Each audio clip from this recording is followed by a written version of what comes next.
Halo, Assalamualaikum warahmatullahi wabarakatuh. Berjumpa lagi dengan saya Nasrul Alfan, masih di konten Wawasan Genset Indonesia. Jangan lupa like, komen, dan subscribe. Kalau ada pertanyaan langsung aja tulis di komen. Nanti akan coba saya jawab satu persatu.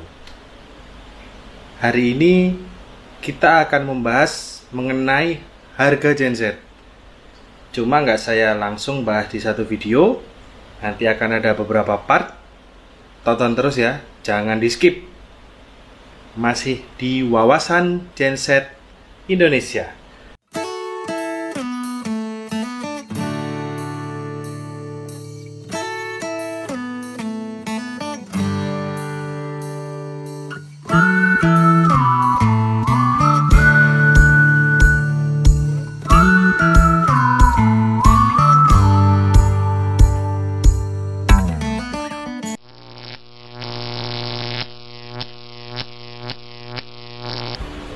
Oke, kita masuk pembahasan mengenai harga genset ini di part pertama,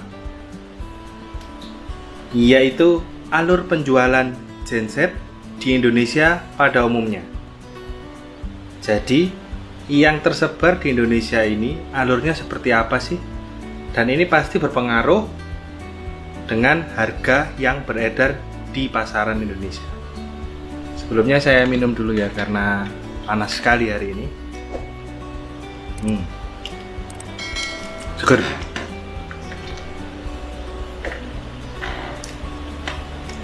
Kita masuk di pembahasan yang pertama.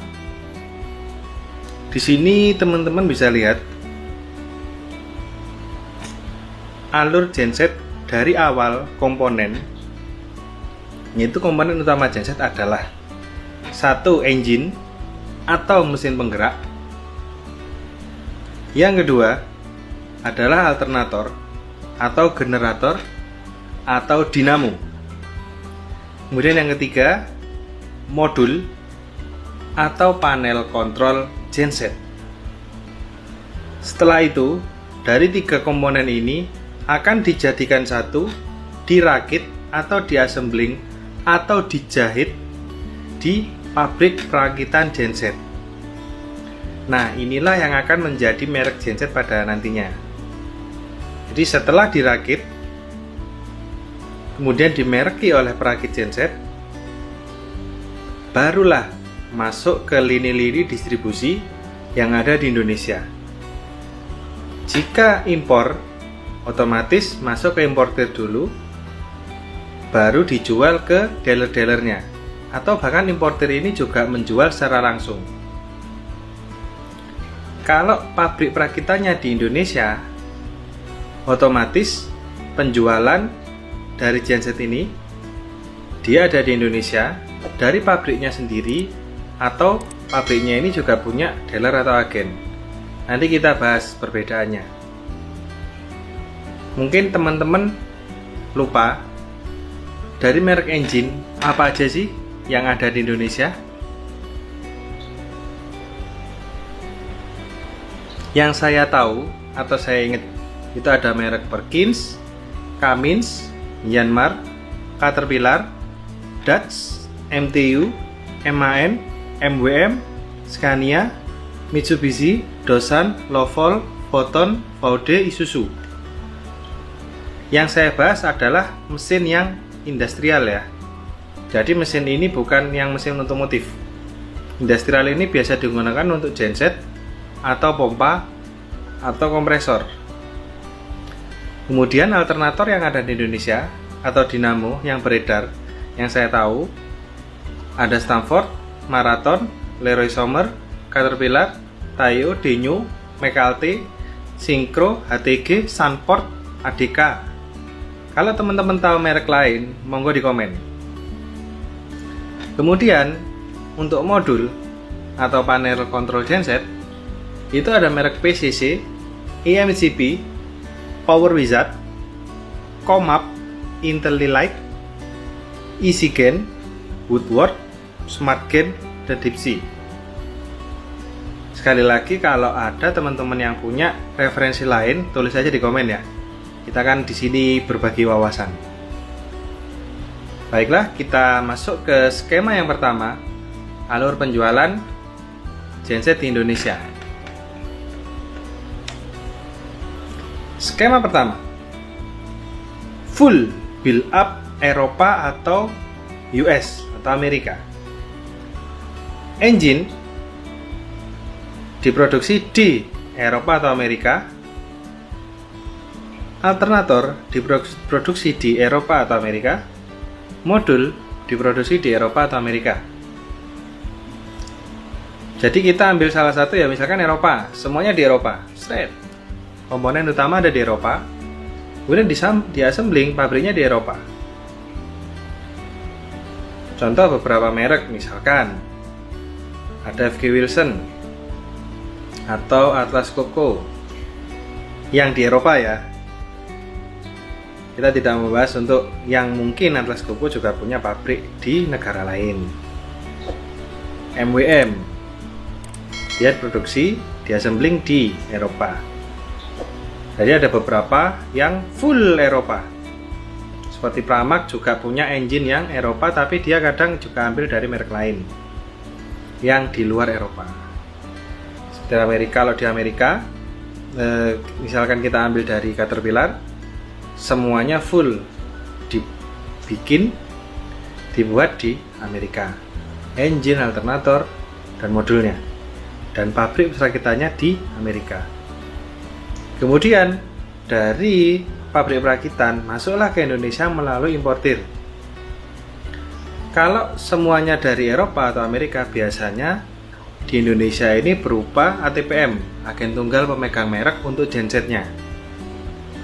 Setelah itu barulah masuk ke dealer atau dijual langsung ke user.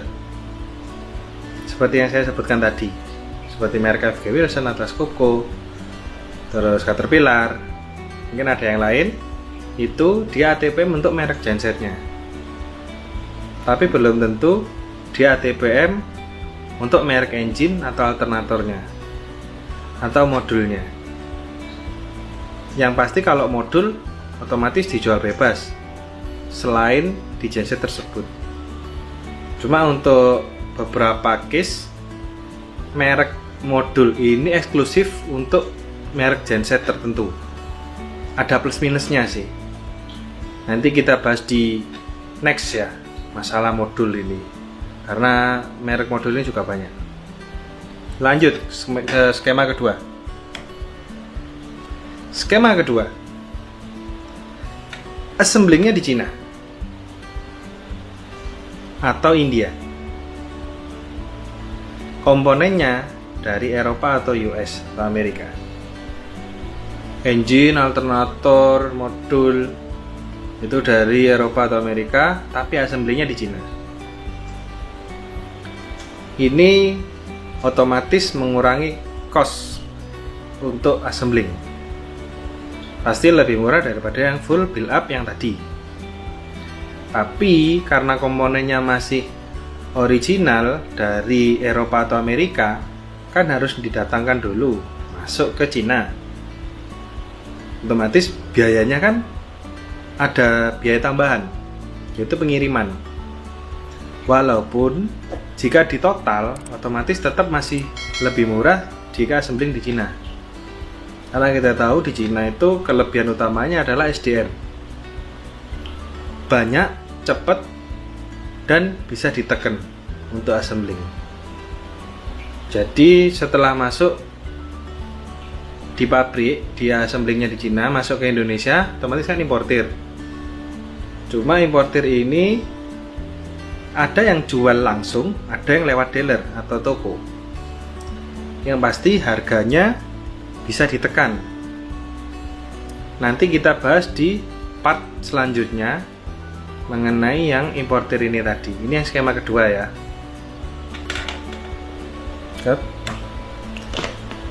Sekarang masuk ke skema ketiga, full build up Cina atau India.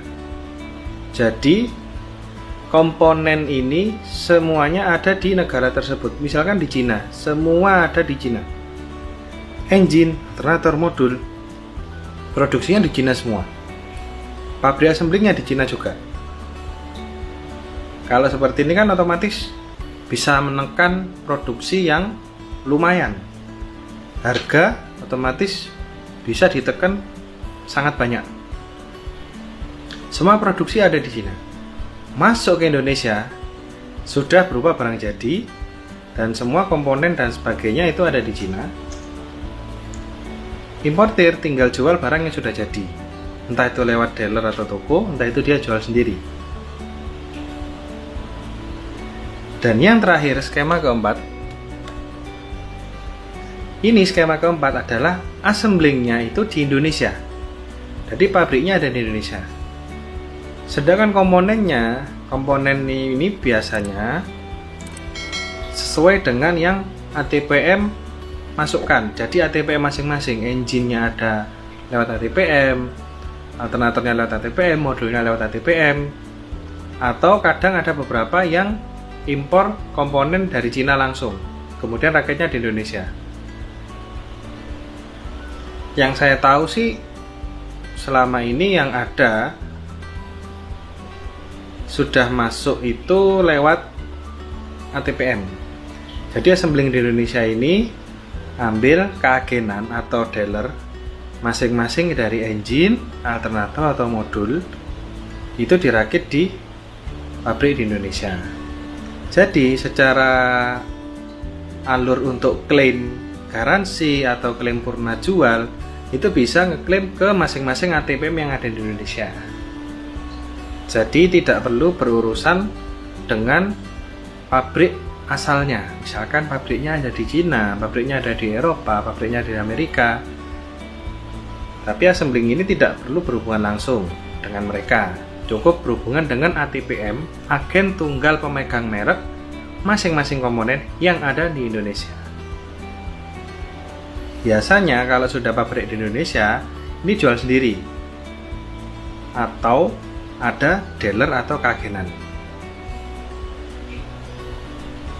Jadi dari skema-skema tersebut, jika teman-teman punya info mengenai skema yang lain untuk alur penjualan di Indonesia, mulai produksi sampai penjualan di Indonesia, monggo silakan komen.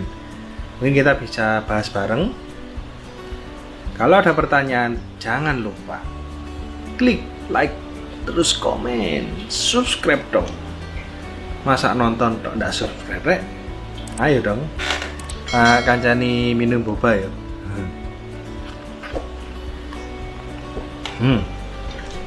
Cool. Sampai jumpa di part berikutnya mengenai harga genset. Saya pamit, sampai ketemu lagi. Wassalamualaikum warahmatullahi wabarakatuh. Ciao ciao.